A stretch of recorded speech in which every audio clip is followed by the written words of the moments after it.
Okay, so my name is Riyansh Sinha, as you guys already probably know. So this is the second tenet of the philosophy discussion speech in the Socrates format. The first time we did this, it was more of people say their opinions, all of them, and then they interject on that. But this time, I want to try a different format. It's going to be a speech. Some of us are going to speak, mostly factual information, and we're going to analyze that, and we're going to form opinions on that. Okay? So I'm going to start with my speech, and I'd like to start that with a quote. So my speech is about Christianity, and I really like this quote. It's in Romans 10:9-19. It states, "If you declare with your mouth Jesus is Lord and believe in your heart that God raised him from the dead, you will be saved." 10. "For it is with your heart that you believe and you're justified. It is with your mouth that you profess your faith and are saved." So, what you can interpret from this quote is that monotheistic religions like Christianity and Islam, they have this core belief that if you don't believe in their God, in their Messiah, so for example in Christianity, if you don't believe in Jesus, right, Jesus of Nazareth, that he was resurrected, then no matter how good of a person you are, you're still going to the Christian hell. The same is with Islam. If you don't believe in Allah, you're going to hell, though in Islam it's a bit more pathy, if that makes sense, right? So now I'd like to talk about Christianity in general and their churches. So it's not a surprise to you guys, I think, that churches are very manipulative, right? In the Christian church, they put a black background, like there's no light, and they play music that really makes you feel like you lost your sense of self and you're one with God. They say quotes like, "God is with you, Jesus is with you, he's in this room with you, you're going to be saved, you're going to heaven." They say stuff like this and they make you feel like you are one, you are something more than a human, right? And because of this, they start feeling personal attacks when you start insulting Christianity. This is the reason why most religions in general, like when you insult people who believe in those religions, they feel like it's a personal attack, right? I'm sure we all felt this, know this, right? That people of different religions. The third thing that I would like to talk about is miracles. So miracles are a core tenet to Christianity. Miracles, if I have to define in simple terms, it's an event with a probability of which is so low that the fact that it occurs is improbable almost, like a 0.001 probability chance. And when this occurs, people are like, wow, how did this happen? But according to probability theory, Henry's theorem, he states that unlikely events like 0.001 are likely to happen somewhere in the entire universe, right? They'll happen once. But for the person who they happen to, it feels like it's a miracle to them. That's almost how every single miracle is formed, right? So this speech is about the manipulation in Christianity, and that's where I'd like to end it. I want to ask a question. So, you were talking about the music playing in the churches, and they talk to them mentally like you are the one, and that you said. So, what are your basic views? Like, do you support this mental movement performed by Christians? Are you talking about how the music affects them? Do I support music, that? The music, the thing they talk about. So what Christianity talks about? Yes, do you support that? The mental movement. To be honest, no, I don't think so, because my way of believing in something is through empirical evidence, right? I don't believe the Bible has empirical evidence and archaeological evidence or scientific evidence. So I wouldn't say I believe in Christianity at all. In fact, I think it's pretty manipulative how they make people believe in it. For example, most Christians that you find, they just believe in it because their parents believe in it. And I don't think that's a good logic. Okay, I also have a question. You were talking about that the Christianity and the Islam religion have these hells and stuff, right? According to you and all the scriptures we have seen into. So, like for any theist person who is actually really devoted to that religion, like Christianity or Islam, what is actually a God? They are ideally perfect for them, right? And perfect also includes a very what should I say, a very important feature, which is letting forgiving someone, right? So if God is so lovable, so forgiving, then why does this hell even exist? Okay, first of all, I don't believe in God, but as someone who engages in philosophy a lot, I can answer that question from the perspective of someone who would be religious, right? Could you repeat the last part of your question again? Like, if God is so ideally perfect, He should forgive everybody. If like you only said that if you don't believe in that certain God of that religion, you will go to hell, right? So, if God is really lovable to all His citizens and everybody in the world, and so He must be really forgiving, right? So, why is there a place called hell where people are the ones who do any sort of bad activity go to that place? If God was actually forgiving and lovable, that place wouldn't even exist. Okay, so I think you're confusing forgiving and ignoring. If you pray to Jesus today in the night, according to the books, if you declare Him as your Messiah, you'll still go to heaven. He's forgiving in that sense. However, hell exists because He's not ignoring. He's not going to ignore the fact that you don't believe in Him, though you know that you should believe in Him. He's going to forgive you if you believe in Him tonight. Right? This is the difference between ignorance and forgiving. God is omnipotent and forgiving, not omnipotent and ignoring. Anything else? Yes. I have a question. If God is so perfect, kind, forgiving, then why do bad things happen, like natural disasters or crime? Okay. So the argument of suffering, right? That's what you're referring to. Why does suffering exist? Yes. Okay. So do you think if you were always happy, happy would have a meaning? If you were always happy, if you never suffered, would happiness have a meaning? Wouldn't you be in a state of happiness at all times, and that would be the equilibrium condition, that you wouldn't be happy anymore? So if suffering does not exist, then you'd be in that condition, hence that condition wouldn't even exist, if that makes sense. If you're always happy, what is happy? Right? We seek happiness in our lives, but if we have it the entirety of our lives, it wouldn't hold any meaning for us. That's why suffering needs to exist. So, anything else? Yeah, let's move on then. You should start with this. Yes. I would just like to talk about my views on religion and the value I think it provides. So personally, I was brought up as a Hindu, and currently I am agnostic. Being agnostic is when you think that there is an omnipotent power, but you're not sure as to what it is. Personally, I feel that religion needs to exist because it allows people to cope with their existential crisis. It allows people to move on with their life. Other than that, people can celebrate it, people can enjoy it. There are lots of benefits to religion. Yes, that's it. Any questions? So talking about you being agnostic, Yes. have you ever heard about the Brahma Kumaris? No. Okay, so I'll just tell you in brief. They talk about this Atma thing that we have, the soul. So as you said, you're agnostic, that you believe that there is some kind of power, but you don't know what it is. The Brahma Kumaris, they say that you have a soul right in the center of your forehead and the brain, which helps you take decisions and which helps you, live your life. And that is you, and not your body is you. That the Suyash is the soul inside you and not the body. So, do you believe that this is the power or any external power? The power is inside you, or the power is any external power? So that's the thing. I don't know as to what the power could be. I'm still figuring that out.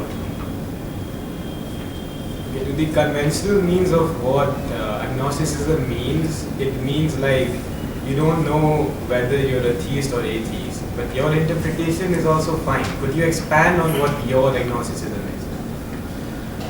I just feel that there is some sort of power. I don't have any clue as to what it is. Thinking that there is some sort of power comforts me. It allows me to move on with my life, and that's the interpretation I have chosen to move on with. So stating to the power as God, do you support or do you not support? The power is God. I don't support the thought of worshipping any idol as God. So what are your views? Worshipping any, stating any idol as a God or just the power? Personally, I like to think of it more as a power because personification might lead to some negative values and many more fallacies and stuff. So you personally think that It's more of a power. we should generally say God, that power, Yeah. refer to God as a power. You told that you do not worship God or something, but I would like to interject that regular attendance at religious services is linked to healthy, stable family life, strong marriages, and well-behaved children. Since I was talking about my opinion, I can't talk about the general visit into temples.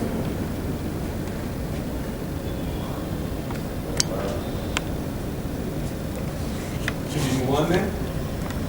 Yeah. Mishra, you can speak. I also included some of my personal beliefs rather than facts. So, I believe religion is a way of uniting people under one set of ideas and beliefs. Religion on paper is a harmless concept, and it is just another way one can identify themselves. But in reality, religions become much more complicated than spreading ideas and beliefs. It starts to conflict with other religions, and I personally do not support how religion uses fear and blind hope to spread its ideologies. It targets vulnerable people who know very less of the significance that religion will have in their lives. For me, religion is fine as long as it does not become a significant factor of one's identity. Maybe that's all I say. What do you mean by one's identity? I mean, one should not be directly associated with one's religion. Religion should be just one another thing. Like, I am a Hindu. It should not become my whole identity. Like, one should not identify me as a Hindu. It's just another thing that I am. That would apply only to Hinduism, I feel, because No, I believe like all religions, like one should not associate like you are a Christian or you are an agnostic. I should see you as Shreyas Thakur, and then I should know about another fact about you, that you are agnostic.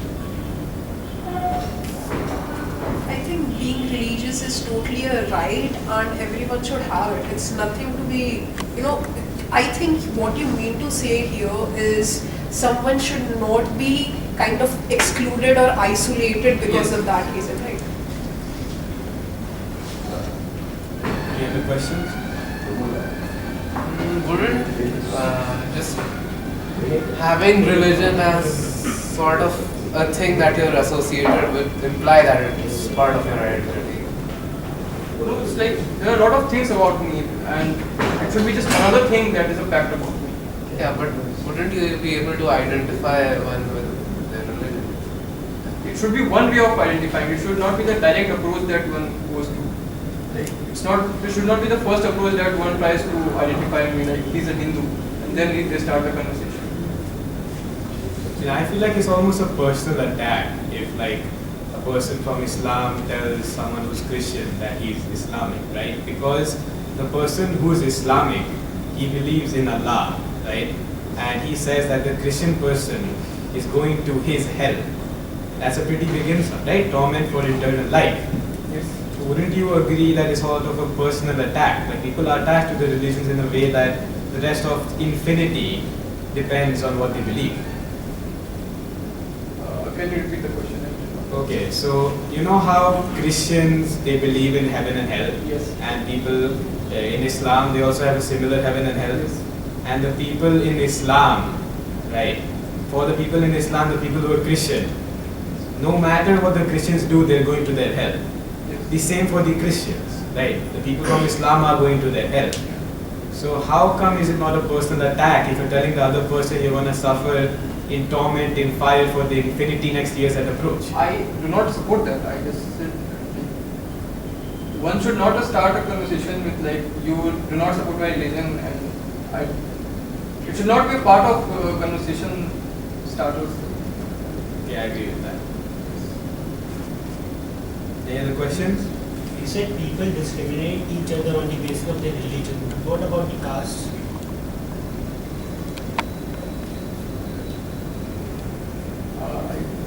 What about us?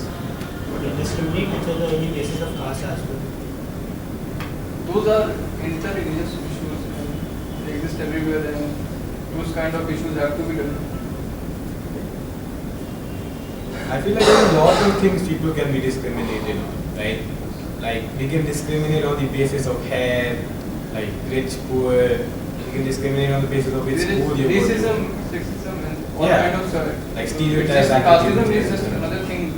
That Like they'll always exist, right? But It's that's- more of society of the issue, more of the issue of the society, not any. Casteism is basically politics. Yeah, That's what. Okay. So, any other questions? I had a question to you that you told that your parents do force on their child about from which their religion are, their religious practices. So what should they do actually? Or newborn baby or a toddler, what should they be taught? Because I don't think that they have such kind of knowledge to adapt to surroundings. Okay. I've actually thought about this myself. If I was a dad, what would I do to my son and daughter? Right? Personally, I would just tell them that all these are the main religions. This is what happens if you believe in them. This is their books. Do whatever you want. I wouldn't guide them in any way. There's so many other things you can teach your children, right? You can teach them how to behave in a social manner. You can teach them how to shower. Teach them what to do in school. There's so many other things you teach them. Why would you enforce your religion on them? I personally think that toddlers should be taught more of humanity rather than the religion. Another thing I would say that first of all, we should teach our toddlers that first stop enforcing your opinions on them. Like don't enforce your opinions on other people and don't force your opinions on them because that's going to shape their entire lives. I think that there should be a total different body of knowledge and subject that should be added to schools or any co-curricular activity where the children, I don't think toddlers or till around, I don't think so any kid or any teenager knows much about or is actually that disciplined to decide where his ideals are, what religion he needs to practice. I don't think so. That's a really, really tough task for such a small child to do.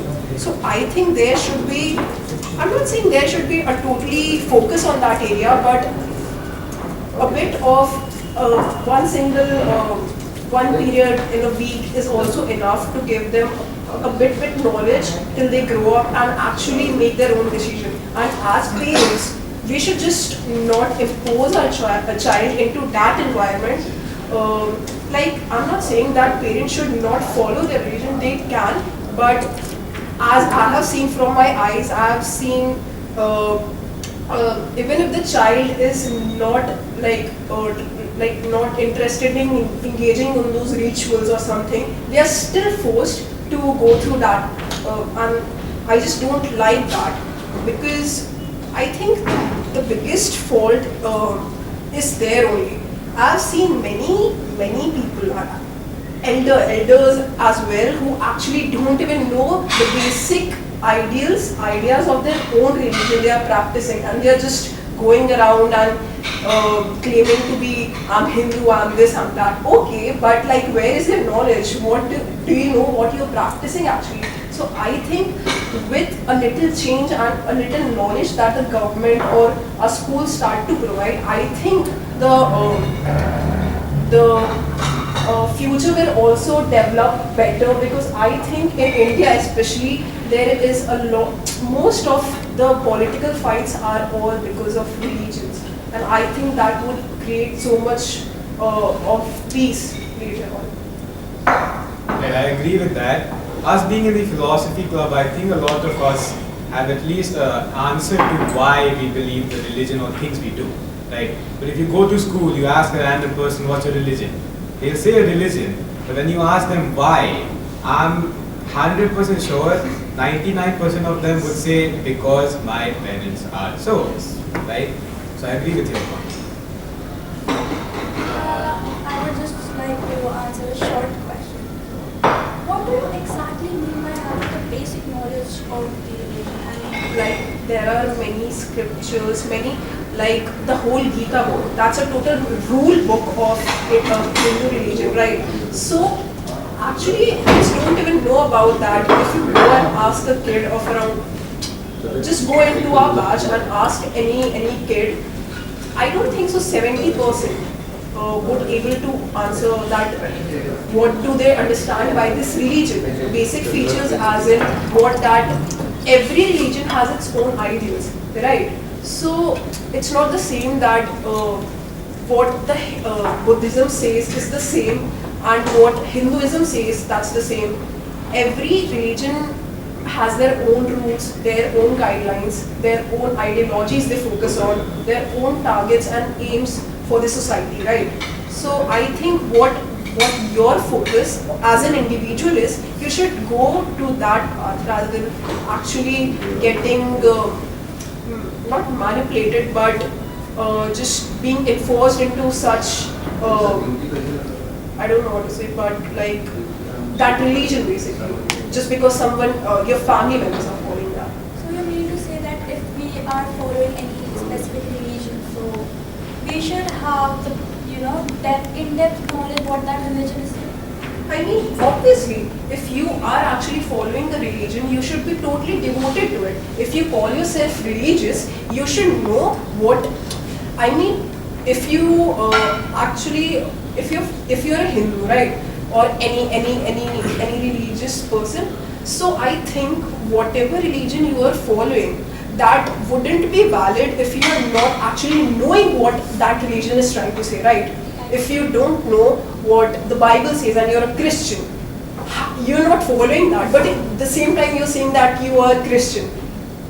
That is totally contrary, I right? completely agree with you. Yeah. But it is not necessary that you must have a deep knowledge about the religion. You must have a basic knowledge regarding it. Do they have basic knowledge? Yes. No. Exactly. That's what I said. But One period a like week you is said- also enough. Like you said, the whole book, they must read, they must understand. I said, if you go and ask them what are the basic ideals, Yeah. right? They don't know that. I said the government should provide at least basic knowledge about all these stuff. I think that could also make a very big change in the future.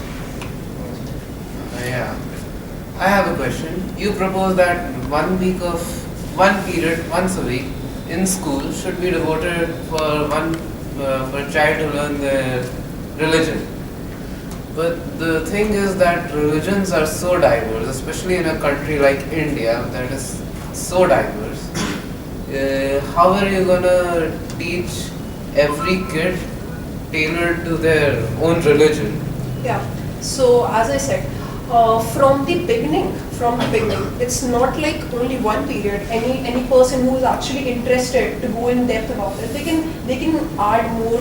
Like we have SUPW clubs, right? So they get to choose all that, right? Yeah. Or like we have philosophy club. If someone wants to ask us about anything, Riyansh is there. We provide them knowledge, right? Yeah. So I think such small groups or something can be made to facilitate the knowledge. And as I said, basic knowledge. I never said diverse knowledge, but if basic knowledge is also provided, that would make a big change. Trust me on that, because they don't know what the basic ideas are. You can go and look, just go into a batch and ask any kid. Even, and I'm saying not from from starting, as you whatever a small child can understand, like when you come to nursery, right? There's a long time you have till class 12th, right? One period a week also can help you gain a bit knowledge, like which would I think provide you enough to actually know a little bit about that. Or you can actually, people can actually facilitate another kind of clubs or groups or also organizations or even what do I say, tuitions or something, not tuitions but whoever is interested, because many people are but they are not actually, they are not available with the people who can provide that knowledge. Well, what if a person is an atheist and does not believe in religion? I mean, nobody, no toddler, there is no teenager who can just come up and say, I'm an atheist and stuff. No, that doesn't not happen. If that person has gone through these ideologies and he does not actually agree with those ideologies and actually doesn't feel that way, then that's his decision, right? An atheist is never like you just come up and you just have, you don't know if for example, what is the question? Can you repeat it again? Yeah. What is Yeah, I the- think we should stop this discussion. It's been going on for like 15 minutes. There are a lot of other things to do. Rudra, you want to go now?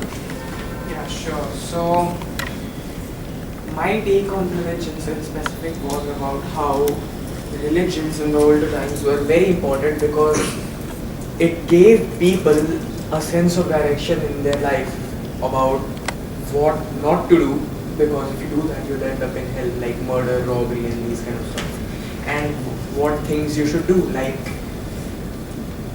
actually channeling your energy in things like your religion, right?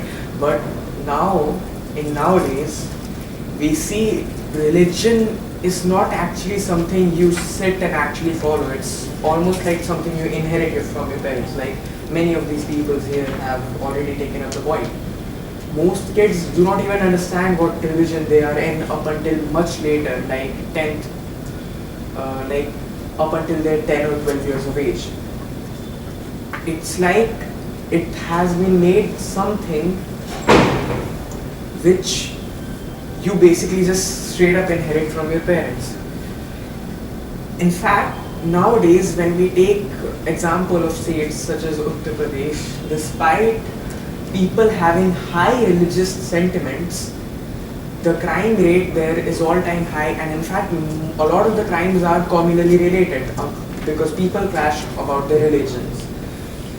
I feel religions should not be treated as something कि like आपका बेटा अभी just born हुआ है, you'll immediately hand some religion immediately, like because I'm Hindu I'll just give it to him. Like your child should be mature enough to understand what all options in religion he has, whether or not he has to follow one at all. Because I feel because of this extremist habit that many people have nowadays of just handing out religions to the children as soon as they're born, I think that's a very important factor as to why all of these communal riots are happening. I feel even if we take the example of our batch, we'll find many people who don't even understand the religion they also ferociously protect for absolutely no reason at all. I feel people should understand that if they actually feel like they want to follow a religion, they should become mature and old enough before they are actually handed one, so that they can take an unbiased and totally unmanipulated opinion on what their religion is. That's all. Any questions? You mentioned about the fact that there are communal riots all over India, all over the country because of religion or communities. So how do you propose we can like fix that? How do you propose that we can actually prevent that from happening? There are multiple things that I suppose go on in this type of stuff, because I don't think first of all that a person would be this overprotective about their religion कि just because you're not following the religion, I'll have a clash with you. I don't think that person himself is very mentally stable. There are many things that can go on. But one point that I think I can add up by listening to what everybody here had to say is by firstly not forcing our religion on our children, right? We should let them come of age and give them an unbiased opinion on, look, these are the religions, you don't even have to follow one if you don't want to.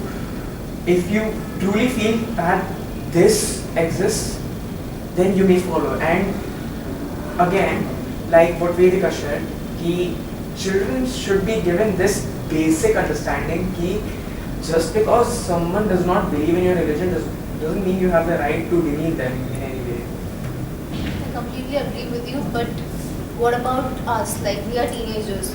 We already have these beliefs that this religion is like this, or this religion has its own purposes or agendas. So how do we now fix that? For example, if I'm like a proper Hindu and I'll be like, oh, this religion is really bad, or I'm like completely biased about my own religion, then how do I fix that? It's totally your perception about this topic. You have to change it. Nobody will get into your head and change it. I agree. I respect all religions. Yeah. Individual choice. These kind of things require time. So like gradual technology shift that happen, then the same speed it will take to change these kind of things. So I support that. Excuse me. Yes. So you said that at a certain point, children should be made educated on what their choices can be and what they may choose to believe. Well, how do you know what that age is? Because people mature. Psychologically, while 25 years has been set as the age where people actually psychologically develop, I think right before the concrete psychological age, which was like right before the adolescence period, I feel children are by then already mature enough to understand what religions are, how we follow them, and whether or not they actually exist. Right? In fact, I believe it should be treated like this basic understanding should be given to them. These are the theories on how this world works. Alright? You may choose any of them. I believe that's how it should be. Up until when they believe that they feel strongly about this one specific religion. Okay, I think everyone who is wanted to speak has spoken. So I'd like to bring an end to this fruitful discussion. And I think we learned a lot of things today about different religions, how people think about those religions. And that's it. Thank you for coming.